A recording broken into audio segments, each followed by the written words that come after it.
You need to leave. Now. What? I'm just having coffee. Manager says you're making people uncomfortable. You're trespassing. I bought this coffee 10 minutes ago. I'm not bothering anyone. Are you leaving or do I need to remove you? You're making a mistake. FBI, Special I don't Agent care Monroe. if you're the president, you're leaving. Officer Craig Bartlett had spent 8 years serving the Seattle Police Department before stepping into a mess that would demolish his professional life and drain $5,200,000 from the city's coffers. He was 33, seasoned enough to understand protocol, yet somehow utterly convinced his instincts couldn't be wrong. On an ordinary Tuesday morning inside a packed coffee shop in downtown Seattle, he got a dispatch from an anxious manager reporting a suspicious individual who supposedly had no business being there. The suspicious individual turned out to be Special Agent Jennifer Monroe, an FBI veteran with 16 years under her belt, sitting by herself with her laptop and a cup of coffee, getting ready for an upcoming meeting. Bartlett's next moves, brushing off her credentials, ignoring what witnesses said, and putting her in cuffs right there in front of dozens of morning coffee drinkers, would turn into a perfect case study on how racial profiling wrecks both lives and professional careers. Before we go further, let me ask where you're tuning in from. First time here? Go ahead and smash that subscribe button. These kinds of stories deserve attention, and when you support us, we can shine a light on more truth. Peak Street Coffee occupies the corner spot where 4th Avenue meets Pike Street in downtown Seattle. It's one of those spots that gets flooded every morning with working professionals stopping by for their caffeine fix before the workday begins. Lawyers, people from tech companies, business folks, students. High ceilings, brick walls left exposed, Edison bulbs dangling overhead, tables crammed in close to each other. The time was 8:15 in the morning on a Tuesday in March. Rain drummed softly against the big windows facing the street. The morning crowd was going strong. Not a single table sat empty. The counter line snaked all the way back to the entrance. Special Agent Jennifer Monroe had dedicated 16 years to the FBI. 16 years handling investigations that demanded precision, patience, and the skill to spot patterns others completely missed. She'd put in 8 years dealing with financial crimes, taking apart money laundering networks and investment scams. 5 years before that, she tackled cybercrimes, hunting down hackers who went after infrastructure and financial systems. 3 years in counterintelligence before that. She'd given testimony before grand juries, worked alongside the Treasury Department and SEC, and taught forensic accounting to agents just starting out. The Attorney General's Award for Distinguished Service sat on her record. Her bosses described her as meticulous. Her fellow agents knew her as the one who never overlooked a detail. At 41, Jennifer Monroe had arrived exactly where she'd worked to be. Trusted, respected, and handed responsibility for complicated investigations requiring both sharp thinking and steady composure. That particular Tuesday morning, Monroe wasn't officially on duty, but she was prepping for a 9:30 meeting with a confidential informant related to a federal case. She'd walked into Peak Street Coffee at 7:50, placed an order for a large black coffee and a croissant, and secured a small table by the window. She'd opened up her laptop and dedicated the following 20 minutes to going over her case notes, organizing her questions. She had on dark jeans, a gray blazer worn over a white blouse, and low heels. Professional appearance, though not screaming law enforcement. Her FBI credentials sat in her purse on the chair beside her. Her service weapon was secured in her vehicle. She rarely carried while off duty unless circumstances demanded it. She looked exactly like what she was, a professional woman grabbing coffee ahead of a business meeting. Nothing she did drew attention. She hadn't spoken to anyone besides the barista handling her order. Yet to one individual in that coffee shop, Jennifer Monroe being there posed a problem. And that individual had made up their mind to take action. Dylan Kershaw was 24 years old. He'd worked as assistant manager at Peak Street Coffee for 18 months. Fresh out of college with a hospitality management degree and ambitious dreams of launching his own cafe one day. He showed enthusiasm, wanted to impress, and felt deeply invested in preserving what he referred to as the proper atmosphere for the establishment. He wanted Peak Street to feel like somewhere customers experienced safety and comfort, a spot where the usual crowd, predominantly white professionals, felt at home. This particular morning, Dylan Kershaw noticed something that unsettled him. A black woman, sitting by herself, working away on a laptop, occupying a table during their busiest morning period. She'd been posted up there for close to 30 minutes after buying just one coffee. In Kershaw's thinking, the situation didn't compute. This wasn't their typical customer.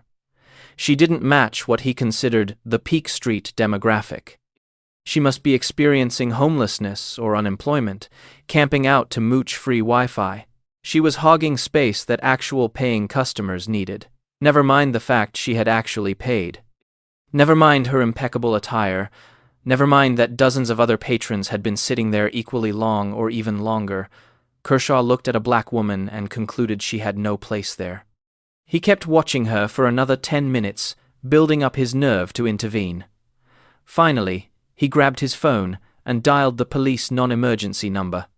"Hello, I'm calling from Peak Street Coffee on Pike Street where I manage. There's someone here who's been loitering for quite a while and making our customers feel uncomfortable." "Can you dispatch an officer?" The dispatcher ran through standard questions. Is this person acting threatening, creating any kind of disturbance? "No, but she's been sitting here an extremely long time, and her presence is making people uncomfortable just by being here. Did she purchase anything?" Kershaw paused. "She got a coffee, but that was like 30 minutes back. Has she broken any of your store's rules?" "Not technically, but I need her gone."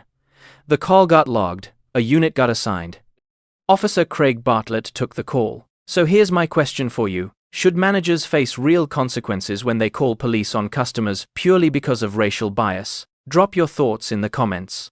Craig Bartlett had served 8 years with the Seattle Police Department. During that stretch, he'd racked up a record that should have triggered alarm bells at every supervisory level. 11 complaints. 11 total. 8 of those complaints alleged either racial profiling or excessive force directed at people of color. 3 had been upheld, leading to written warnings and forced retraining. The remaining 8 got closed out with findings of insufficient evidence or not sustained, despite witness accounts and supporting circumstances. Bartlett operated with a clear pattern.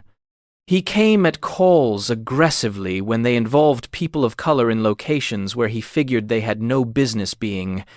A black family grilling food in a public park. Bartlett demanded their permit and threatened them with citations when they questioned his authority. A Hispanic kid skateboarding near a strip mall? Bartlett held him for 45 minutes, going through his backpack without permission. An Asian man taking photographs of buildings downtown? Bartlett interrogated him about possibly conducting terrorist surveillance. The pattern couldn't have been clearer. The documentation filled files. Yet somehow Bartlett kept working patrol. His supervisors wrote in evaluations that he showed results orientation but occasionally lacked community sensitivity, and that his de-escalation approach needed improvement. Those observations, though, never converted into actual consequences. When Bartlett caught the Peak Street Coffee dispatch, his mind instantly constructed a story. Loitering suspect. Manager requesting removal. Likely homeless, probably stirring up trouble. He pulled up to the coffee shop at 8:27, parking his patrol vehicle right out front. Walking inside, he scanned the packed interior, searching for whoever seemed out of place. His attention locked onto Jennifer Monroe. A black woman sitting alone, laptop open, appearing far too comfortable. In Bartlett's perception, she had to be the issue. He walked straight toward her table. Monroe was examining a timeline in her case materials when she registered someone standing at her table. Glancing up, she found a police officer planted there, arms folded, staring down at her. "You need to get out. Now." Monroe blinked, thrown off. "I'm sorry, what?" "I'm just sitting here with my coffee. This is private property. What you're doing is trespassing." "Trespassing?" Monroe gestured toward her coffee cup. "I'm a customer who paid. I bought this coffee 10 minutes ago." That statement was false. 35 minutes had passed, and the cup was nearly drained, but Monroe didn't think she owed him a justification for her time there. Bartlett's jaw went tight. "The manager reported you're making people uncomfortable. Time for you to go." Monroe looked around the shop. Nobody was even glancing her way. The place was packed with people on laptops, engaged in conversations, sitting solo, making people uncomfortable. I'm sitting here reading. I haven't done a single thing wrong. So, are you leaving, or am I removing you forcibly? Monroe felt her stomach sink. She'd worked as a federal agent long enough to recognize exactly what was unfolding. This wasn't about loitering.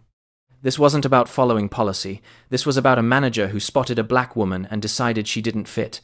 Listen, I'm Special Agent Monroe with the FBI. Off duty right now, just having coffee before I meet someone. Bartlett's face didn't shift.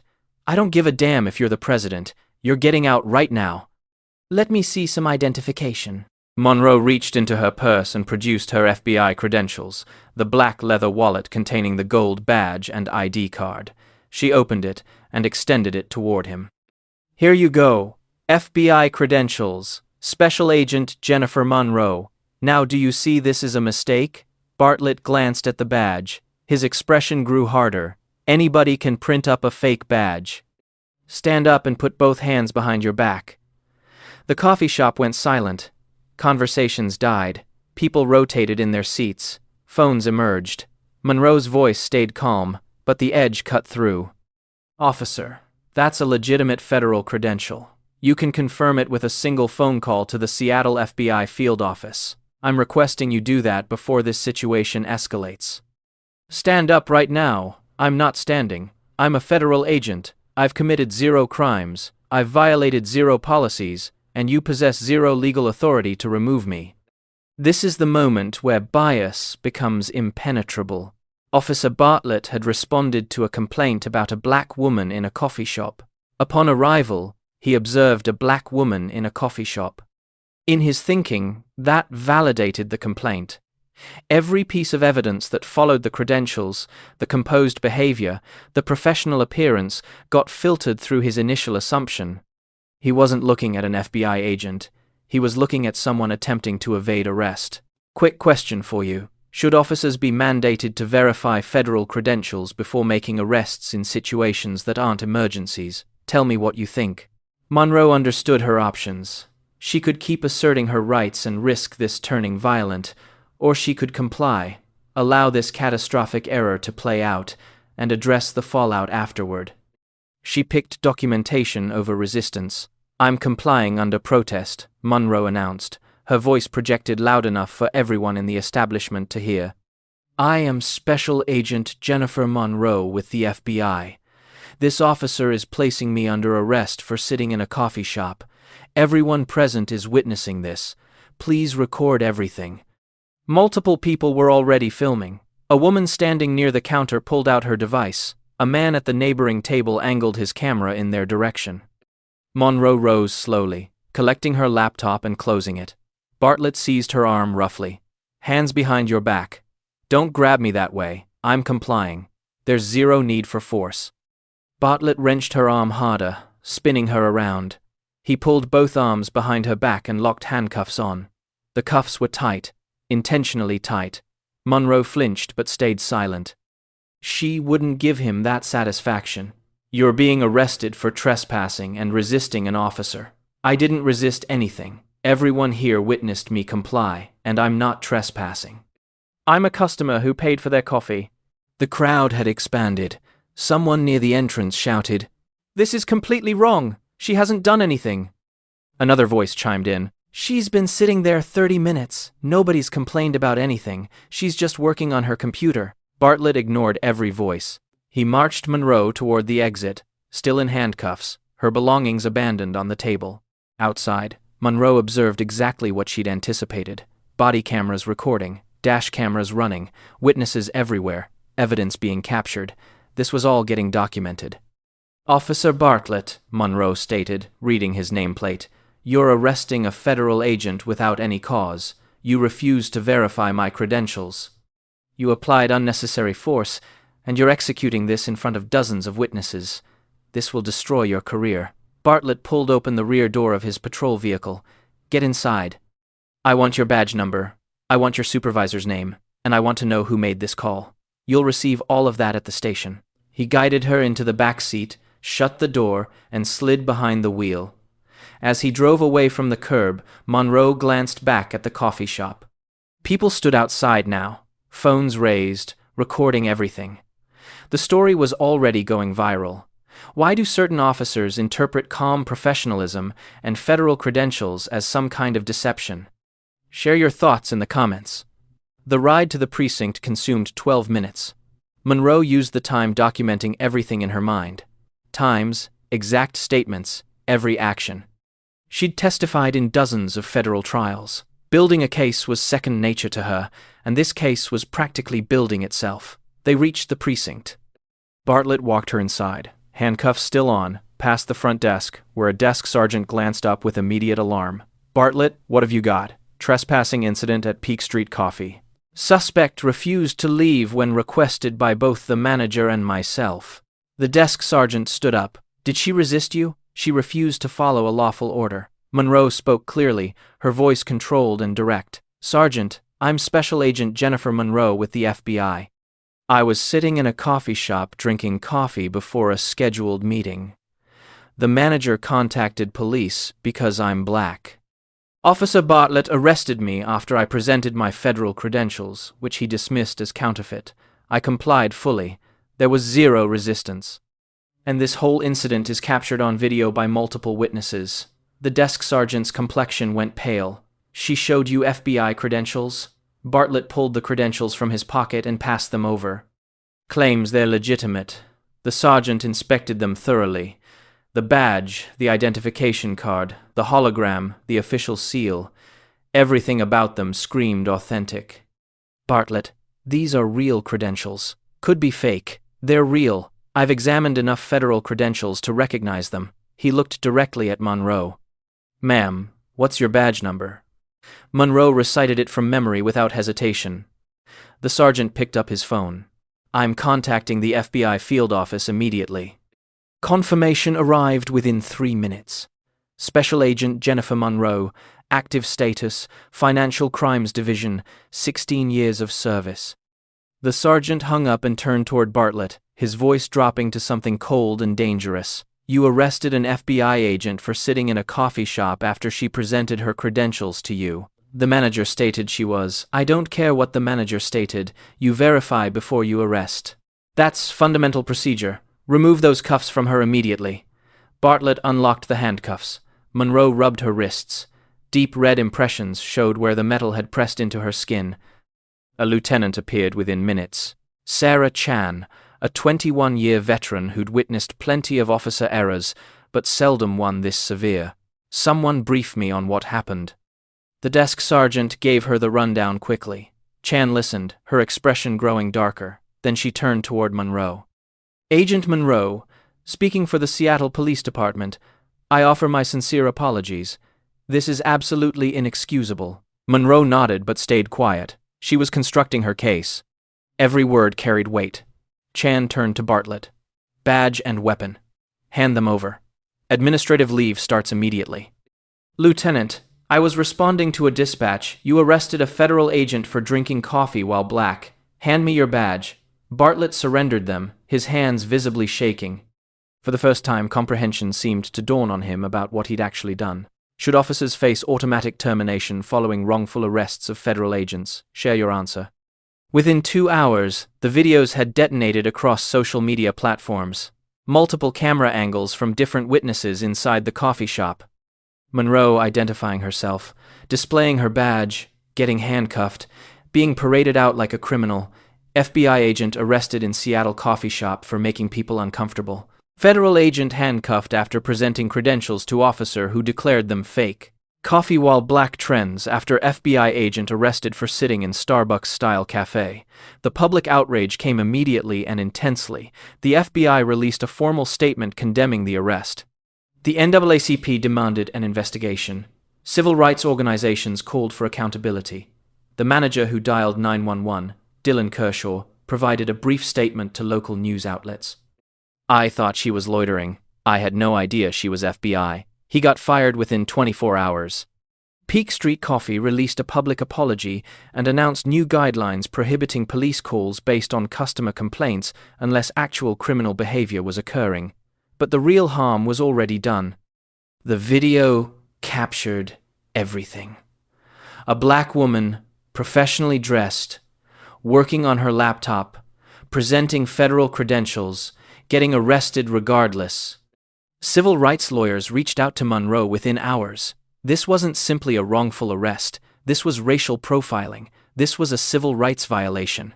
This was evidence that even a federal badge provides insufficient protection for black individuals from bias. The lawsuit named Officer Craig Bartlett, Lieutenant Sarah Chan for supervisory failures, Dylan Kershaw, the manager, Peak Street Coffee, and the Seattle Police Department. The allegations were extensive. Unlawful arrest, lacking probable cause, false imprisonment, federal civil rights violations, racial profiling and discrimination, excessive force deployment, overly tight handcuffs, unnecessary physical contact, intentional infliction of emotional distress, failure to verify credentials despite repeated requests, failure to properly train and supervise officers with documented patterns of discriminatory conduct. The city's legal team and Peak Street's insurance attorneys examined the evidence and reached identical conclusions. Completely indefensible. The videos were circulating everywhere. The witnesses held credibility. The FBI was now involved. The city reached a settlement within 10 months. $5,200,000 paid to Special Agent Jennifer Monroe. Peak Street Coffee added another $800,000 from their liability coverage. Officer Craig Bartlett got terminated 9 weeks following the incident.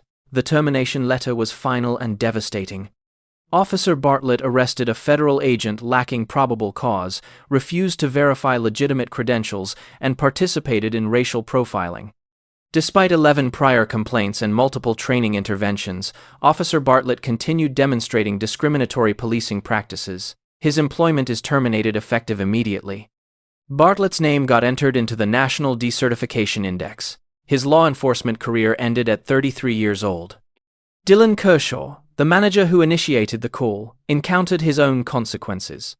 Fired from Peak Street, named in the lawsuit, his name forever linked with racial profiling. He released a statement. "I committed a terrible mistake rooted in unconscious bias. I'm profoundly sorry, but apologies can't reverse trauma. Should businesses face financial penalties for making racially motivated 911 calls? Share your thoughts in the comments." The Seattle Police Department underwent intense examination. How had Bartlett, carrying 11 complaints across 8 years, remained on patrol duty? Why hadn't supervisors removed him following the 3rd complaint? The 8th? What training existed to prevent officers from arresting people for existing while black? Internal Affairs launched a comprehensive review. The results were damning. 11 complaints spanning 8 years. 3 upheld, 8 closed without meaningful investigation.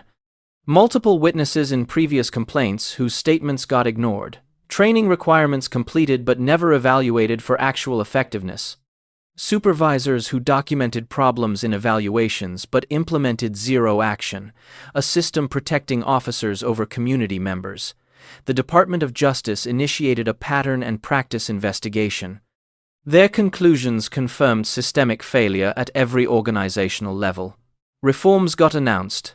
Immediate administrative duty for any officer carrying 5 or more discrimination-related complaints. Mandatory federal credential verification prior to any arrest, real-time body camera review for every arrest, independent civilian oversight board granted subpoena authority, quarterly pattern analysis of all officer stops and arrests, flagging racial disparities, automatic federal notification whenever any law enforcement officer gets arrested. Special Agent Jennifer Monroe testified at City Council hearings. Her testimony carried power. "I'm a federal agent with 16 years of experience. I possessed my credentials. I identified myself clearly and repeatedly.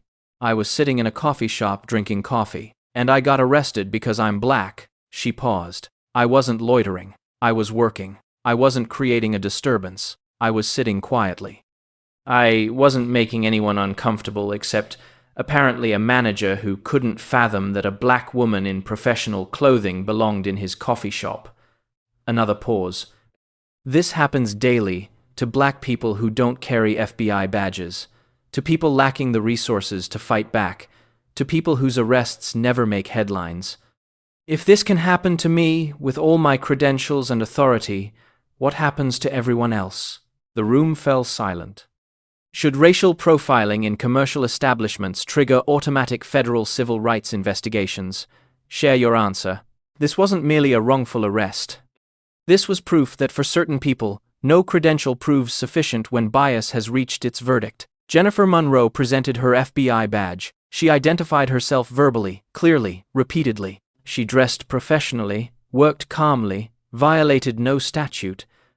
And none of it carried any weight because Officer Bartlett observed a black woman in a location where his biased thinking determined black women had no place. The badge had to be counterfeit. The credentials had to be fabricated.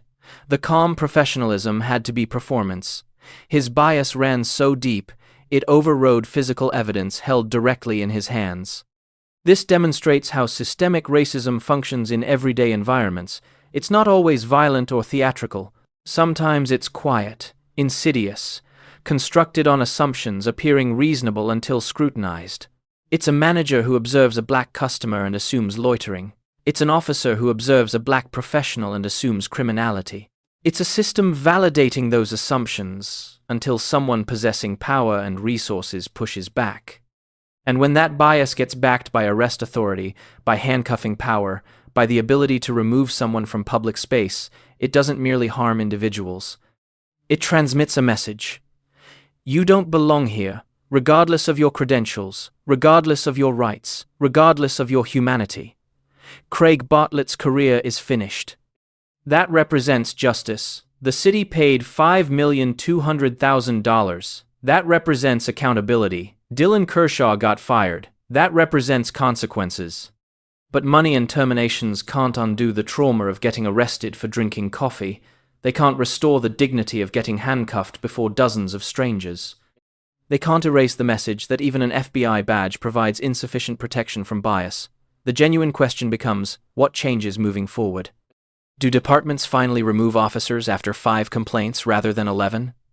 Do businesses finally train staff to recognize their biases before dialing 911? Do we finally acknowledge that making people uncomfortable frequently means existing while black? Because if we don't repair the systems that kept Bartlett on patrol for 8 years despite 11 complaints, if we don't confront the culture that taught Kershaw to perceive black customers as threats, then we're simply waiting for the next officer, the next manager, the next victim, the next viral video. Comment if you believe this should become law. Businesses calling police on paying customers without evidence of actual criminal activity face mandatory civil rights review and financial penalties. And if you think these stories deserve telling, if you believe accountability begins with awareness and change begins with pressure, then hit that subscribe button, because we're not stopping. We're going to keep exposing these patterns. We're going to keep demanding better. We're going to keep fighting for the FBI agents, the coffee drinkers, the ordinary people who deserve to exist in public spaces without facing criminalization. This isn't only about one officer, one manager, or one agent. It's about all of us and the world we're willing to accept.